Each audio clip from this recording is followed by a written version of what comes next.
So I came to this spot because I had been told this is where the wreck lay by an old man who grew up with his riding past here with his father saying that's the wreck of the Clotilda.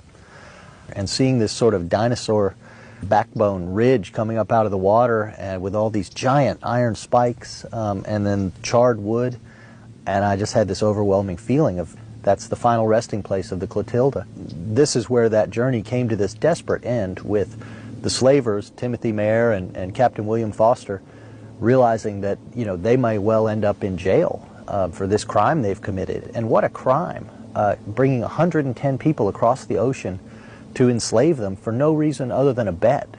You know, these were already rich men. They just did this to prove they could do it. Those guys are just trying to save their own skins as they light this thing on fire.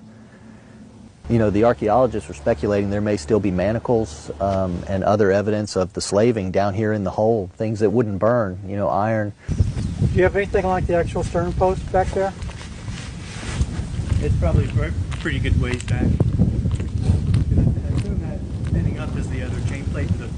Wow, this is something. You can see the chain plates that were on the foremast, and that means the foremast set approximately.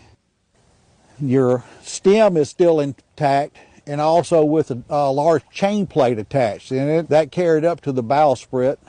Your planking came along these frames and laid into that inner keel. This appears to be a part of the bow that has collapsed and fallen in, and it actually has a grown knee in it. And that connected these two timbers together. This could have been part of the main framing for the deck just in front of the mast. We have a man-made plank. It could be part of a deck beam that burned. It could be part of the decking itself. And then after it burned somewhat, it fell in the water and extinguished. And then again, you can see the charred remains of it. This is in the era of the 1850s to 1880s. And with the evidence in the stem, we can figure out where we're at in terms of hull preservation and probably get an idea of the rig based on those chain plates. And some say it's likely to be a schooner, so that's good too. Yeah, I think you can definitely say maybe, and maybe even a little bit stronger because the location's right, the construction seems to be right for the proper time period.